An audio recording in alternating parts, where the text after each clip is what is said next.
मामा कुछ भी हुजे आ पर बाबा साईं खे ईअं न करणु घुरिबो। त पोइ छा करणु घुरिजे असां? रोज़ रोज़ जे हिन ताननि ऐं झगड़नि मां तंग थी ईअं कई आई। मम्मा नंढा वॾा झगड़ा कंहिं घर में नाहिनि थींदा, तव्हां ई ॿुधायो। हिन जो मतिलबु इहो त नाहे त फौरन कंहिंखे तलाक ॾेई छॾे। बाबा साईं सोफिया जी ज़िंदगी बर्बाद करे छॾी। तोखे वॾो अहसासु थिए पियो न सोफिया जो, पंहिंजी सॻी माउ खां वधीक तोखे हुन सोफिया जो अहसासु, ईअं न?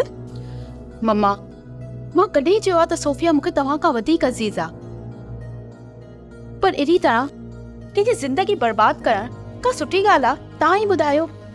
मुंहिंजे मथां पहाड़ बणिजी आई ऐं मुंहिंजी ज़िंदगी बर्बाद करे छॾियईं। इन में अदी सूफिया जो कहिड़ो कसूर आहे? रिश्तो त घर वारनि करायो हुयो न। त पोइ हाणे बर्दाश्त कर न।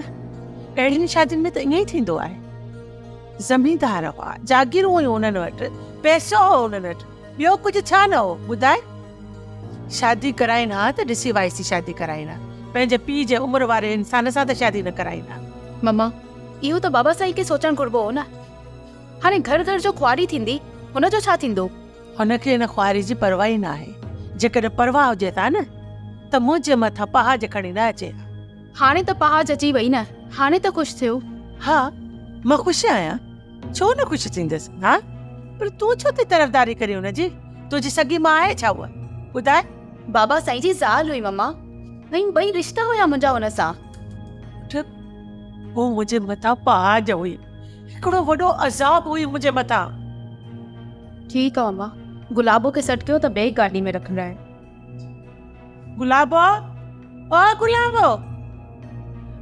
अम्मा चङो तूं ईअं कर, ॿ टे ग्राम मानी जा त खाई वञे। न मम्मा मूंखे बुख न आहे।